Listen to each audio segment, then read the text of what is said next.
Infinix Note 40 Pro 5G. Karena banyak yang request, so mari kita bahas.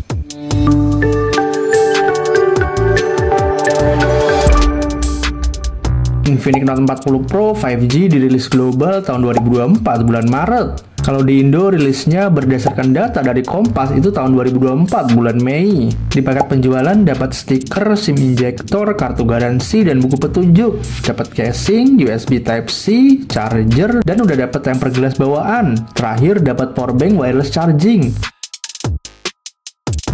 Punya bobot di 190 gram disertai IP53 yang udah tahan percikan air dan debu. Bagian belakang ada 3 kamera dan ada LED flash. Pojok kiri bawah bertuliskan Infinix dan ada 5G-nya. Yap, artinya koneksinya udah 5G. Bagian kanan ada tombol volume dan power. Bagian bawah ada SIM tray yang cuma support dual SIM. Jadi belum support micro SD. Ada colokan USB Type-C dan juga ada speaker. Bagian kiri kosong. Bagian atas ada speaker by JBL, ada infrared blaster dan juga ada mikrofon. Tersedia 3 varian warna, ada black, titan gold, dan vintage green.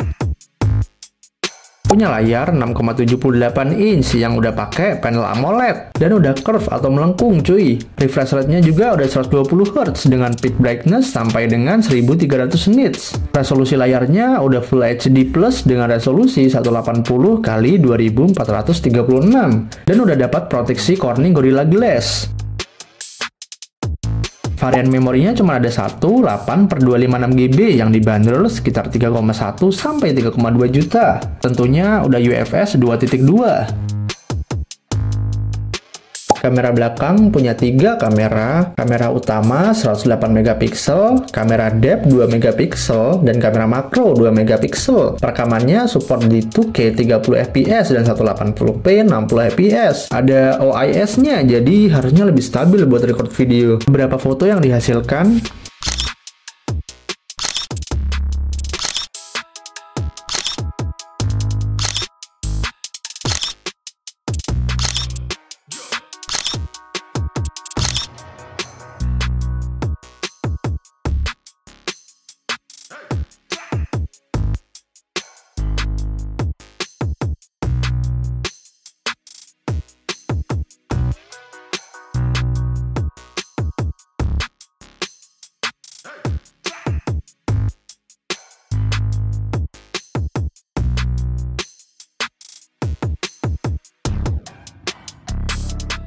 Punya baterai 5000 mAh dan udah support pengecasan 45 watt. Untuk penuh dibutuhkan sekitar 55 menit. Oh ya, BTW udah support wireless charging loh sampai dengan 20 watt dan ada reverse wireless-nya juga. Koneksinya udah 5G, speakernya juga ada stereo by JBL, support NFC, USB-nya udah Type-C dan support OTG. Sayang lubang jack-nya nggak ada nih HP.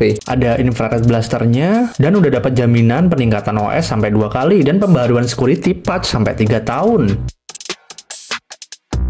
Chipset yang dipakai adalah MediaTek Dimensity 7020 6 nanometer. Ini adalah chipset rebranding dari Dimensity 930. Dapat skor Antutu di angka 472.000. Tes game untuk Mobile Legends settingannya kebuka di rata kanan, frame rate ultra dan grafik juga ultra 120 fps. Tapi sayangnya FPS-nya mentok di 90 fps aja. Kalau lagi nggak ada musuh, dapat FPS rata-rata di 85 sampai 90 fps. Ketika war bisa drop dari 50 sampai 70 fps. PUBG Mobile settingannya dapat di Smooth Ultra, gironya juga udah hardware, dapat kisaran FPS rata-rata di 38 sampai 40 fps, mentok di 40 fps aja.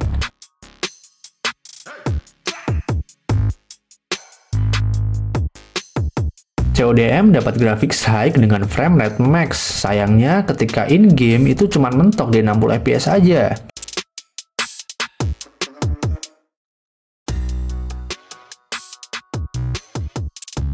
Genshin Impact grafik lowest 60 fps di Fontaine itu cuma dapat di 20 sampai 25 fps aja. Kayaknya emang rada berat buat nih chipset.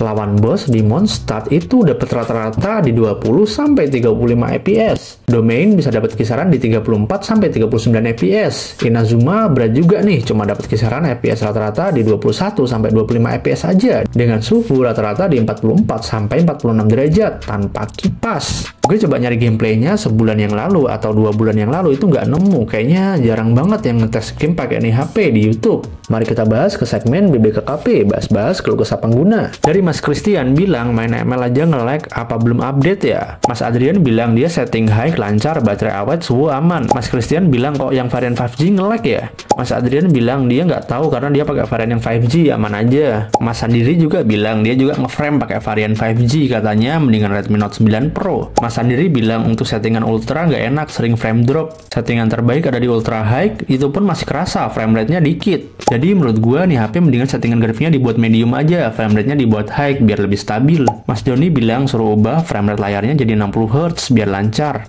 Gua nemu dikit banget keluh kesah dari nih HP, mungkin karena penggunanya jarang. Menurut gua nih HP lebih cocok ke peruntukan daily driver karena performa untuk game kayak kurang aja. Awalnya gue expect lebih sama nih chipset. Kalau untuk game PUBG, CODM, ML itu cukup aja. Tapi saran gua diturun grafiknya ke medium atau frame rate-nya juga diturunin supaya lebih stabil mainnya. Jadi gue nggak bisa rekomendasiin buat game berat karena pasti bakal berat banget nih buat nih chipsetnya. Ya walaupun kurang dari performa, tapi kita udah dapat benefit wireless charger, power bank wireless charger, layar lengkung. Seperti yang gue bilang, ini lebih ke peruntukan ke daily driver. Jadi kalau lo mau ambil performa, menurut gue lebih baik ambil X6 5G. Itu aja video kali ini. Kalau ada kesalahan dari penjelasan gue, silahkan dibenerin di kolom komen. Gue Aka, sampai jumpa lagi di seputar teknologi.